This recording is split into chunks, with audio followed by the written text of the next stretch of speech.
नमस्कार दर्शकों, आप देख रहे हैं भारत हेडलाइन। आज हम आपको लेकर चल रहे हैं तिब्बती बौद्ध परंपरा और चीन की राजनीतिक चालों के उस टकराव की ओर जिसने विश्व समुदाय का ध्यान खींच लिया है। 90 वर्ष के होने जा रहे तिब्बत के सर्वोच्च आध्यात्मिक गुरु दलाई लामा के उत्तराधिकारी को लेकर चर्चाएं तेज हो गई हैं। तिब्बती बौद्ध परंपरा के अनुसार दलाई लामा स्वयं अपने जीवन काल में ही अपने पुनर्जन्म को लेकर कुछ आध्यात्मिक संकेत दे देते हैं। ये परंपरा 14वीं सदी से चली आ रही है, जिसमें दलाई लामा के निधन के बाद वरिष्ठ भिक्षु और लामा विशेष आध्यात्मिक प्रक्रियाओं, स्वप्नों, दृष्टांतों और चिन्हों के माध्यम से नए बालक की पहचान करते हैं, जो पिछले दलाई लामा की वस्तुओं को पहचान कर अपने पुनर्जन्म की पुष्टि करता है। लेकिन इस बार मामला केवल धार्मिक नहीं, बल्कि पूरी तरह से राजनीतिक जटिलता से भी भरा हुआ है। वर्तमान दलाई लामा 14वीं तेंजिन ग्यात्सो ने स्पष्ट शब्दों में कहा है कि चीन जानबूझकर इस प्रक्रिया में दखल दे रहा है।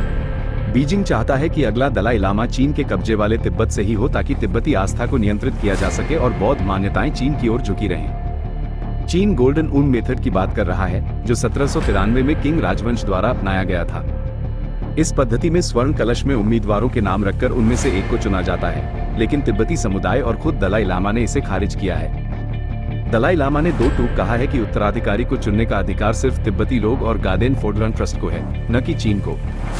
उन्होंने ये भी साफ कर दिया है कि उनका पुनर्जन्म चीन की धरती पर नहीं होगा, और अगर बीजिंग किसी कठपुतली दलाई लामा को सामने लाता है तो तिब्बती समाज उसे कभी स्वीकार नहीं करेगा।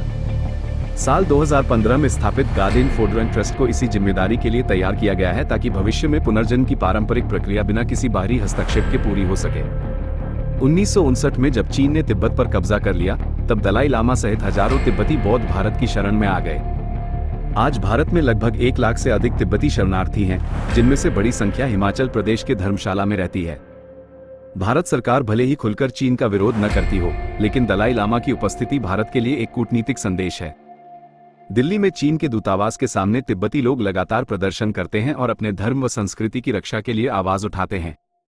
दलाई लामा स्वयं ये कहते हैं कि चीन ने उनकी संस्कृति को रौंदने की कोशिश की है। अब जब वे स्वयं अपने उत्तराधिकारी को लेकर संकेत दे चुके हैं, तो ये साफ हो चुका है कि अगला दलाई लामा तिब्बती परंपराओं के अनुरूप चुना जाएगा, न कि किसी राजनीतिक एजेंडे के तहत। इस पूरे प्रकरण ने दुनिया के सामने एक बड़ा प्रश्न खड़ा कर दिया है। क्या किसी देश को धार्मिक परंपराओं में हस्तक्षेप का अधिकार है?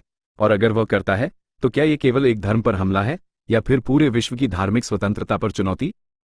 तो दोस्तों, अगर आप जानना चाहते हैं कि कैसे तिब्बती परंपरा और चीन की राजनीति आमने सामने खड़ी हो चुकी है, और क्या भारत इसमें एक संवेदनशील भूमिका निभा रहा है, अगर आपको हमारे चैनल की वीडियो पसंद आई हो तो उसे लाइक, शेयर और सब्सक्राइब करना न भूलें।